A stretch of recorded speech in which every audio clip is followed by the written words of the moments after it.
Good morning, good morning, good morning. Thanks for joining me today on Mindset, Motivation, and Mastery. So, again, all week I've been on every day sharing a quick message with you. We're kind of at the end of the week. This is Friday of our first week of 2021. I want you to sit back and say, man, how did I show up?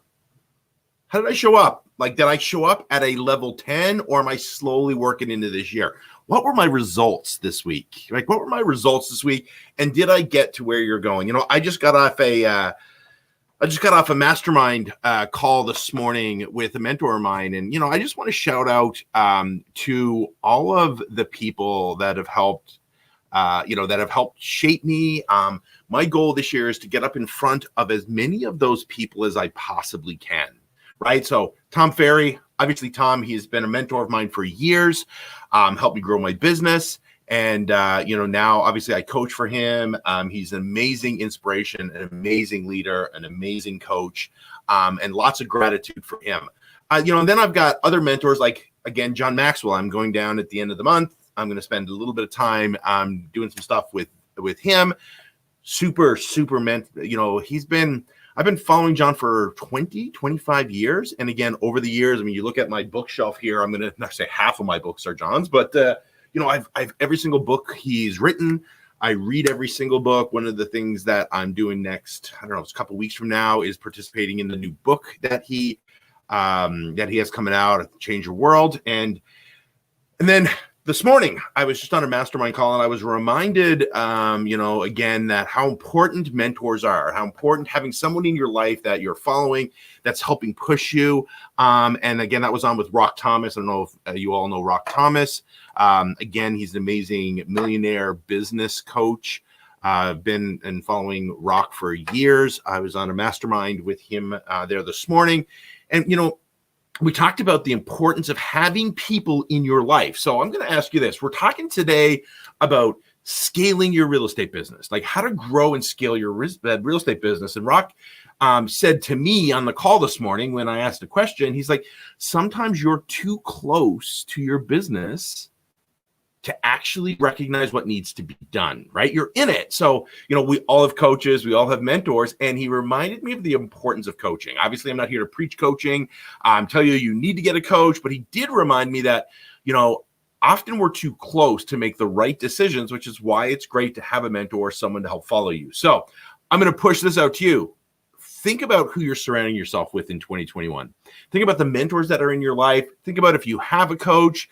Think about of the company that you're in, if you're getting from that company what you need, right? Because if you're not, and you're not surrounding yourself by the people that you need to help you scale your business, there's a good chance you're just going to stay right where you are, right? And none of us in life say, man, I want to show up weak this year, or man, I don't want to do any more business this year. I don't want to get better. And truly, if you're that person, you're probably watching the wrong show, because that's not what we're about. Like, we're about 100% about getting better, right? We all work for two things. We work for money or time. I don't care which it is. It doesn't matter. But in all of that, it is about getting better every day in doing and mastering your business. So today, I'm kind of ending the week with systems that you need to scale your real estate business. So now listen, it's okay if you want to stay as a single agent. I'm not saying you start the team. However, our real estate business is being taken over by teams, right? It's being taken over by teams. One of the reasons that I joined the company that I'm with, EXP, is their mindset is completely about scaling and about growing. They just bought Success Magazine, and they're going to be, using that as a tool to help the people in their company. And I think it's amazing because, again, it's about us. It's about us always getting better and putting ourselves in an environment that supports growth. So if you're a single agent, want to stay a single agent, that's cool. I always say that we all have a cap. And that means whether we're just running our own business as a single agent, running along, no assistant, no marketing, no help, we're going to have a cap to our business. Some of you will never reach that cap, and that's okay. Nothing wrong with that. But some of you reach that cap really quickly, and you don't know what's next, and you don't know what you need to do. And I'm going to talk a little bit today about you looking at your business and editing it, right? So I'm going to run through this. Let me get my slides up here. And so I'm going to run through this is how do you help your team, or how do you help yourself? Because like, if you're not a team, then guess what? You are yourself. Is how do you help yourself be more efficient, effective, and profitable?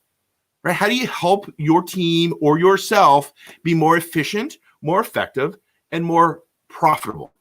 Now, we often think that the success is found in what we do, but success is often not only found in what somebody does, but it's also found in what they don't do, right? It's also found in what they don't do. So what I want you to do is I want you to look at your business and go, man, what is it that I should be doing? And what is it that I shouldn't be doing? What should I be doing more of? And what should I be doing less of? What are the results? Because here's the truth. I think Peter Drucker says it himself in the best way, that there is nothing so useless as doing efficiently something that should not have been done at all. Right?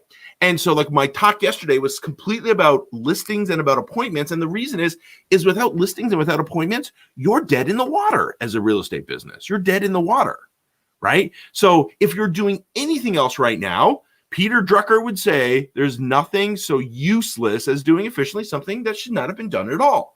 Our focus right now is on making sure that we have enough things in our pipeline for us to kill it in business, right? And so ultimately, our goal is to get to a place where we need to scale, but it starts there. And if we're not starting in the beginning and we think that, oh, we're too good to pick up the phone, or we don't need that. And listen, if you want to scale your business and you want to grow and you don't have enough listings and enough appointments right now, then you aren't there. You aren't where you need to be. So you need to get there. Listen, Steve Jobs says, I'm as proud of what we don't do as of what we do, right? I'm as proud as what we don't do as what we do. He was interviewing, I think it was the CEO of Nike. And, the CEO, and he said to the CEO of Nike, so he said, listen, tell me, as the CEO of Nike, what do you think is your most important job? And the CEO of Nike said, something, I don't look at myself as having a crazy important job. I look at myself as having a job where I go around and make sure everybody is being an efficient, effective, and getting the results that we want. He said that as the CEO of Nike, he's the editor of all the systems and all the things that are ran. So inside Nike, so if it's something that's not working, he's going to edit it and he's going to change that. So what I'm going to say to you is, as the CEO of your team or as the CEO of your business, you need to edit. You need to look at it and edit. And if you had been coaching with me, we've been doing this for 2 or 3 months now. And if you haven't, then guess what? Now is as good a time as ever is to make sure we're looking at stuff and going, what is it that we need to master in Century 21? In Century 21. What do we need to master in 2021? This is their year, I guess. There we go. This is their year. What do we need to master in 2021? And what do we need to do? And what do we need to change, right? So you need to edit all the systems that drive your business. You need to edit all the systems that drive your business. And if you want to scale your business, you better start looking at your business as pillars, as systems, as independent models, independent things running to get independent results, right? It all goes and funnels into the one place, right? Listings and appointments. But your business is made of a series of systems and processes that are going to help you move forward. So again, when we look at what those systems or processes are, what are they? What are they made up of, right? So when you look at systems, operations, and technology, right? Here are the systems. Here are the systems that you're probably going to need to edit or audit, right? And I'm going to go through these, and then I'm going to switch it a little bit and change it up into 8 things that I want you to sit back and review. But when we look at like listing process, like that itself is a system.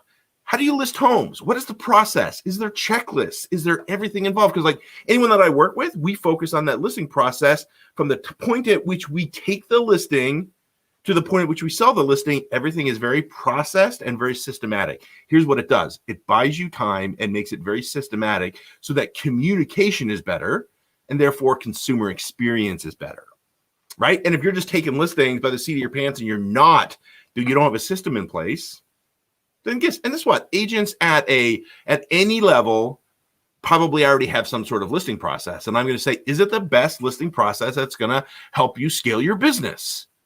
Right? Is it the best listing? How much are you involved? See, my goal when I was doing real estate as a team, my goal was to take the listing and go in and hand it to my assistant. I never looked at it again.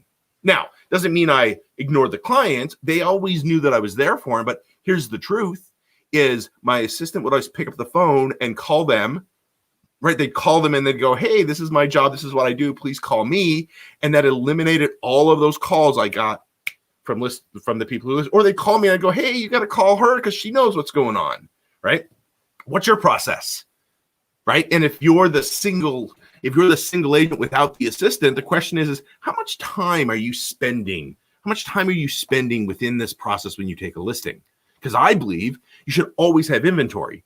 And if in your head you're telling yourself that story that, oh, I've got 2 listings and that's all I can handle, and you're working on these 2 listings, that is crap. That means you don't have a system enough to scale the listing process for you to get enough listings to manage a good business. You don't have it.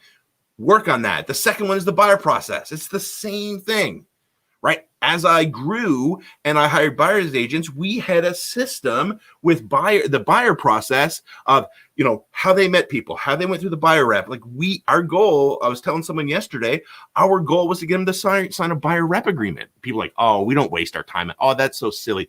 It's silly because you can't get it signed. That's why it's silly. And so we had a process of actually walking people through that buyer, through our buyer presentation to get to a position in it where it's easy for us to present that for us to get it signed. You see, most of you are walking in going, well, here's a buyer rep agreement, and the buyer rep agreement, is just an agreement between you and I, and blah, blah, blah. And then they're going, well, what is this? What is that? And you're not walking them through the system to share enough value with them that they go, I don't care what that says. You just shared enough value with me that I'm signing it. You're my agent. You're my real estate agent, and I'm going to be working with you. Right? Like you just aren't sharing enough value. And it's not because you're not capable of doing it. It's because you don't have a process in place to make that happen. So I'm not pushing and saying, man, you guys are doing a terrible job. I am here to tell you what you need to edit as the CEO of your business, what you need to edit, right? Number 3, transaction coordination. When you have a deal in process, how are you taking it from contract to close? How are you taking it from contract to close? I always hear agents always say to me, oh my gosh, closing a deal is so hard, is so difficult. And yet I see people that close transactions seamlessly, easy. And that doesn't mean there's never a problem, but it's seamless and it's easy. Lack of communication is the biggest problem. Where there is another one of my mentors, John Gordon, where there's a void in communication, negativity will fill that. That's one of his favorite sayings. And that's what's stuck in my head. Right? John Gordon, positivity coach, is always, man, where there's a void in communication, negativity will fill that void. So therefore, in that transaction process, if you leave gaps of communication, or if you don't have that process down, so this is what happens, and then this happens, and then this happens, and then this happens, then guess what? Negativity is going to fill it. The process to close transactions is going to be tough. So it's time that you sit down and go, man, I need to look at that, and I need to see what I'm doing well and what I'm not doing well. Number 4, lead source management. So in lead source management, there's systems and processes for each lead source that you should be following. Right? You should have absolutely 4 to 6 pillars in your business if you are a single agent, and if you're running a massive team, you should have between 10 and 15 systems that are simultaneously running in the background as their own system in order for you to drive enough business for appointments and for listings, right? And so if you're looking at it as one big bucket and you're just going after appointments, you're not systematic enough, and you're not going to be able to scale the way you want to scale. So you need to take it and go, man, this is my sphere of influence, past clients, like iGroup, sphere of influence, past clients, people all of that in one category. They should have a regular system, and we'll talk a little bit about it, but they should have a regular system of communication. They should have a regular contact. you're doing for sale by owners. Like I did a lot of for sale by owners. I had a very specific for sale by owner system, 6-week program that every for sale by owner got put into in order to convert them. And again, when I did it enough, I knew exactly when the time was to reach out for certain things if they haven't done it, because it was all in a system. If you're doing expires, like, and I'll be honest with you, people are saying to me right now, well, we don't do FSBOs or expires because there's not any on the market. The market is killer. I'm going to call bull crap on that because there are some out there. There are some out there. You just need to go after. I have a client that, our goal was for her to carry enough inventory that she always had closings in the books and she was always killing it. And here's the deal. She thought that in her head until she really dove into it. And were there less expires than there has been in the past? Of course. Our market's on fire. Of course there's less expires. Is there less FSBOs? Of course. Of course. That market's on fire. Can a FSBO sell their home right now? Of course. That's cool. Give them high fives. Let them do it. And then be the agent of value. But all of those different lead source pillars need to have a plan of action around it that's consistent and nonstop. And we can go on and on and on to non-owner occupieds too. Listen, right now with COVID, I'm looking at non-owner occupieds in different markets that we have a lot of Canadian owners. I think it's a great opportunity. There's a lot of Canadians going, I can't get to the States. Maybe I'd sell my home. It's a great market. Like that's what I'd be. Matter of fact, I own properties in Florida, and I'm getting text messages from agents going, hey, I saw that you have a house in the market. Would you accept an offer? Love it. Like that's great. Lead source management, lead source management is really, really important. And this one is lead generation and conversion and nurture. Two different things, right? What is our system for converting leads and nurturing leads that come in? Do we have that, right? So we're very big on, there's 2 real plans that we need to make sure that we have in place. A 10 days of pain, 7 days of pain. I'm going to bug you until you answer your phone for the first 5 or 6 days. Here's the deal. Most of you get a lead in, maybe an internet lead, maybe whatever. You pick up the phone the first couple of times and they don't answer and you think, they don't want to talk to me. Listen, it's not that they don't want to talk to you. They're just not ready yet. They're just not ready. So we want to have a conversation with them. It's not that they don't want to talk to you. It's just that they're not ready. And then if they're not ready right now, how are we following up and nurturing them long-term? Is there a plan in place? And there should be, man, this is my short-term connection plan, and this is my long-term game plan to stay in touch with them, right? Make sure you have a system for that. Number 6 is how you tracking. How are you tracking? Most of my clients track their numbers. I have a guy in Florida. He knows who he is if he's watching this, who fought me on tracking in the very beginning, and now he tracks his numbers. I can't even get him to change off of something because he tracks it on there. But listen, we've got his business down to a T. He knows how many conversations he has to have in order to get so many appointments, in order to do this. And we're constantly adding to that tracking so that we know exactly what we need to do. And if you want to scale your business and you want to grow beyond you want to be able to really get clear on how many leads do I have to provide to a team for them to get enough deals? How many times do they need to connect with their own people to drive enough appointments for them? Because they're counting on you to know that stuff for them. Number 7, financial management. Man, listen, you need to know how much you make and how much you spend. A big one that we skip over is ROI, return on investment. You need to know your return on money you spend, right? A lot of us spend money on internet leads. And when I go, man, how much did you make on it? A lot of people go, I don't know. You should know that, right? Because that's where we adjust the scale of spending more or spending less, right? I often look at people and they go, oh, I need to cut back on my expenses. And they're cutting back on the most important expense because that's the most money they spend. Like, so I'm spending this much money over here, but I'm going to cut that back because it's the most I spend. Is that the right answer? No. The right answer is I'm going to cut back on this because I'm not getting a return on it, right?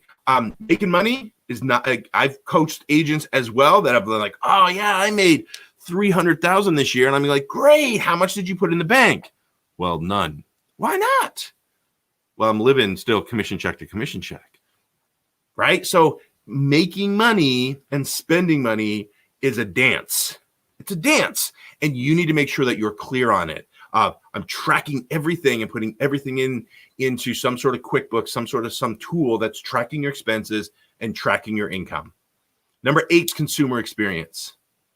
Like referral business is huge in our business. And if you're not focused on making the consumer experience exactly what consumers want, and in today's world, the consumer experience is so important. People read testimonials. Why? They're easy to read now. They're easy to get. People look at what your, Zillow scores are. People, look into you.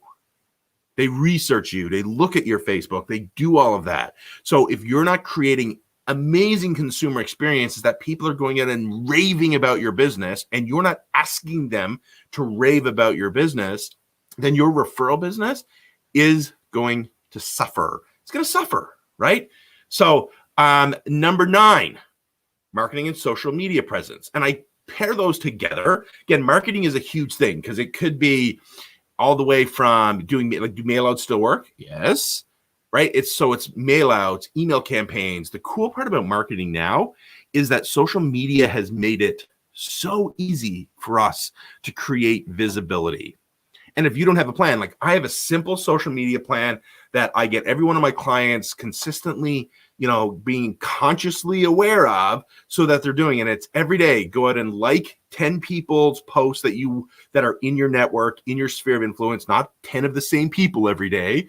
Go out and make 5 comments that drive engagement, and then 1 personal message, right? And then 1 post, and then so many videos every week, right? We want to constantly put posts up and then constantly be in communication. Like here's the best part. If I wanted my name to pop up in your feed, if you're watching this and I don't even know you, and I see that you're watching this and I want to go and get my name in front of you, all I got to do is go to your Facebook, ask you to be a friend, and my name pops up in your notifications. That's the power of social media, right? And the more times I do it, the more times you're going to go, who is this Jared guy? I'm going to go check him out. And then you're going to go to my Facebook and you're going to go, oh, he's a real estate agent.